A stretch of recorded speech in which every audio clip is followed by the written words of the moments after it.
မ်ပီယံစစ်ဆိုတာဘလိုမျိုးလဲလို့တက်တည်ပြလိုက်တဲ့ဂျိုရှူဝါဘန်အားလုံးပဲမင်္ဂလာပါဒီနေ့မှာတော့မြမကုံဆောင်ဂျိုရှူဝါဘန်နဲ့တက်ဆူတိုင်ယာတို့ရဲ့အကျိတ်အနေရှိလာတဲ့ပွဲစဉ်အကြောင်းကိုပြောပြပေးသွားမှာဖြစ်ပါတယ်။ပွဲအစပထမအချီမှာတော့တိုင်ယာကသူ့ရဲ့အားသာချက်ဖြစ်တဲ့ ground game နဲ့ဘန်ကိုကောင်းကောင်းထိန်းထားနိုင်ခဲ့ပါတယ်။ဒါပေမဲ့ဒုတိယအချီမှာတော့အလှည့်ပြောင်းတွေစတင်ခဲ့ပါတယ်။ဂျိုရှူဝါဘန်ရဲ့ပြင်းထန်တဲ့လက်သီးချက်ကြောင့်တိုင်ယာတယောက်နောက်ပြန်လဲကျသွားပြီးပွဲကဘန်ဘက်ကိုအသာစီးရောက်ရှိသွားခဲ့တာပါ။တတိယအချီမှာတော့ဘန်ရဲ့စတိုက်ကင်းအစွမ်းတွေကြောင့်တိုင်ယာရဲ့မျက်နှာမှာဒဏ်ရာတွေတော်တော်လေးရသွားခဲ့ပါတယ်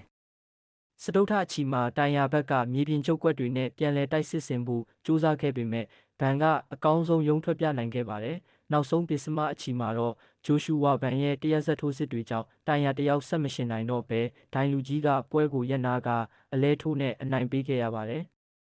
ဒီနိုင်ပွဲအပြီးမှာတော့ဘန်ကလက်ရှိချန်ပီယံပန်တိုဂျာကိုအဆင့်သင့်ပြင်ထားဖို့ယုံကြည်ချက်အပြည့်နဲ့စိန်ခေါ်လိုက်ပါတယ်။မြန်မာကုံဆောင်လေးဂျိုရှူဝါဘန်ရဲ့ဒီထူးခြားတဲ့အောင်ပွဲအတွက်ဂုဏ်ယူကြောင်းပြောကြားရင်းနောက်ထပ်စိတ်ဝင်စားစရာအားကစားသတင်းတွေကိုလည်းဆက်လက်တင်ဆက်ပေးသွားပါဖြစ်လို့ဖော်လို့လေးလုပ်ပေးသွားကြပါအောင်အားလုံးကိုကျေးဇူးတင်ပါတယ်။